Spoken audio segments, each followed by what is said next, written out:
Right, welcome Partner Spotlight. Now, to start off, let's go with you, Mr. Lukmanjee. First, give us a brief overview of Saberion. Essentially, Saberion is a web and mobile application development company. We've been in operation for about 9 years now. A lot of our work is from this part of the world, in Sri Lanka, and a lot of our outsourced work comes from Australia and the US. And we just set up an operation in Bahrain. So being a web and mobile application development company, a lot of our work is service oriented, so building products and services for customers. But just like all software companies, we also we've recently ventured into the development of a product, and that's essentially where Kashmi was born. Right, so we're moving to Kashmi. What is it exactly? Just give us a brief about the product itself. What is it exactly? Well, Kashmi is actually a mobile P2P payments application. It's a very highly social app, and it's targeted at people who like to go out with their friends quite often. And what it does is it provides a very feature-rich experience that takes the pain out of paying your friends. So you can pay your friends on the spot, anytime, any place, doesn't matter which bank they belong to. You can draw onto your credit if you want to pay your friends. And you also have a lot of fun functions within the app that really take the pain out of payments. Right, so now, sorry to say the company Singapore, right? Why was Kashmi chosen? What made it so special? What was the reason behind them choosing your? Well, I think there's a number of reasons for that, Mufa, you can add on if you want to. Sure. I think the payment space in Asia is still up for grabs. And I think Kashmi as an application, what we've done is we've looked at several successful products in other parts of the world, incorporated what I think are the best features of those products. And we're bringing them into a market in Asia, which we feel is ready for this kind of application, but at the same time doesn't have a dominant player in that space. And I think that's where Kashmi is going to succeed. Yes, and if you look at companies like Apple, Facebook, and now Google, who have also come up with their payment applications, you'll notice that they're either bank agnostic or telco agnostic.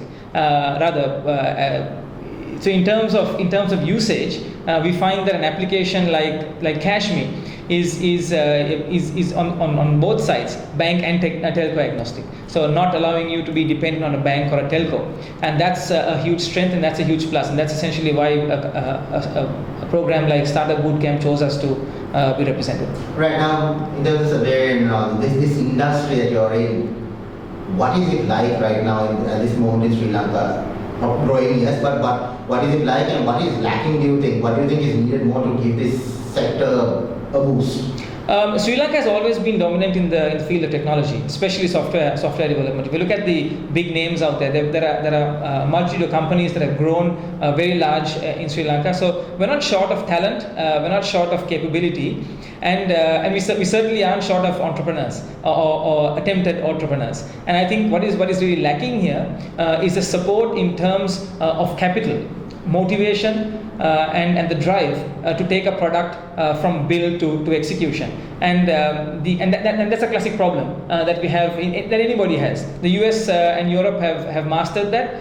Asia is slowly mastering it, and I feel that Sri Lankan entrepreneurs, budding technology entrepreneurs, need that push, and they need the support from venture capitalists and programs such as Startup Bootcamp and other accelerator programs that the world sees today.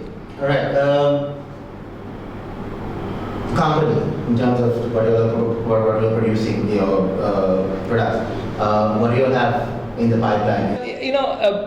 We've built a lot of products over the last couple of years, and it's part of the process of building products and succeeding. You will never succeed the first time you build a product. So we've had a fair success with a few products that we've built. We've got a few more products that are in the pipeline, but at the moment our key focus is actually Kashmi. I would say prior to Kashmi, a successful product that we launched was Tasty.lk, which is an online restaurant review site, which has taken off quite well in Sri Lanka over the last couple of years. But for the time being and for the very near future, I think Kashmi is our core focus. And I think with Kashmi, we have found the correct product at the right time, and that's key. Right now, with Kashmi, how does it work? You'll just sold the product to the company, or you all are going to be providing support, providing everything? How does it work out like that? I mean, Kashmi is owned by the four founders. So that's Raji, myself, Sanjeev, and Rakil. Essentially, we haven't sold the product to anybody. We are building the business. We're launching the business with the help of the Singaporeans, and our market are essentially users. We need to make sure we've got a fair number of users using and transacting using the application, and that's where our success is going to be. If somebody in a couple of years comes on the line and wants to buy the company, yes, then most certainly, but the product itself will not be sold. Now, the product, what went into it? What kind of how many? What are the hours like? What is it coming up with this entire thing? How did it work out? I mean, it's a lot of work. It's been, what would you say, about 8 to 9 months in the making at the moment. So I think we're reaching the final stretch in terms of app development itself, but there's a lot of stuff that goes on in the background that the general person that uses an application probably doesn't realize. So all those wheels are in motion at the moment. We've pretty much finalized all the deals that we need to have with the big banks and partners in Singapore, and we're rolling out our marketing strategy in the next couple of weeks, and we're pretty excited to have this thing hit the ground. Right. So where do you see in the next 3 to 5 years? Essentially, we do want to build the service part of our organization. We do want to make sure that the company grows and moves into a global space, generating a lot more service-oriented businesses, and that's one side of things. As far as products are concerned, we don't want to stop inventing products. We don't want to stop building products. We'll always come up with ideas. There are a few ideas that we have in the pipeline that we will execute in the next 3 to 5 years. And all depends on market space and who's built it first. If we find that our ideas have some sort of scope, we'll certainly jump in and build it. But we won't stop inventing products.